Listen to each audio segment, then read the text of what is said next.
Robotics artificial intelligence അന്താരാഷ്ട്ര exhibition റോബോടെക്കിന് Doha വേദിയാകും.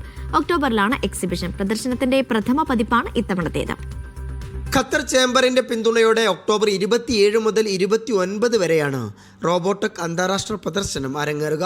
ആരോഗ്യം, logistics, fintech, smart mobility തുടങ്ങി വിവിധ മേഖലകളിൽ പ്രവർത്തിക്കുന്ന ആഗോള കമ്പനികൾ പ്രദർശനത്തിന്റെ ഭാഗമാകും. സംവാദ സെഷനുകളും പാനൽ ചർച്ചകളും വർക്ക്ഷോപ്പുകളും അരങ്ങേറും. 15,000 ചതുരശ്ര മീറ്റർ സ്ഥലമാണ് പ്രദർശനത്തിനായി ഒരുക്കുന്നത്. ഖത്തർ ഡിജിറ്റൽ അജണ്ട 2030യുടെ ഭാഗമായാണ് പ്രദർശനമെന്ന് Qatar chamber first vice chairman Mohammed bin Thawar Al Kuwari പറഞ്ഞു. ഇന്റർനാഷണൽ ഇൻസ്റ്റിറ്റ്യൂട്ട് ഫോർ മാനേജ്മെന്റ് പുറത്തിറക്കിയ ഡിജിറ്റൽ കോമ്പറ്റിറ്റീവ് ഇൻഡെക്സിൽ ആദ്യ 20നുള്ളിലാണ് ഖത്തറിന്റെ സ്ഥാനമെന്നും അദ്ദേഹം ചൂണ്ടിക്കാട്ടി.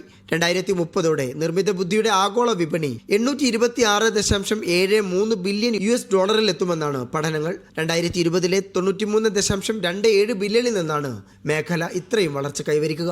Media 1 Doha.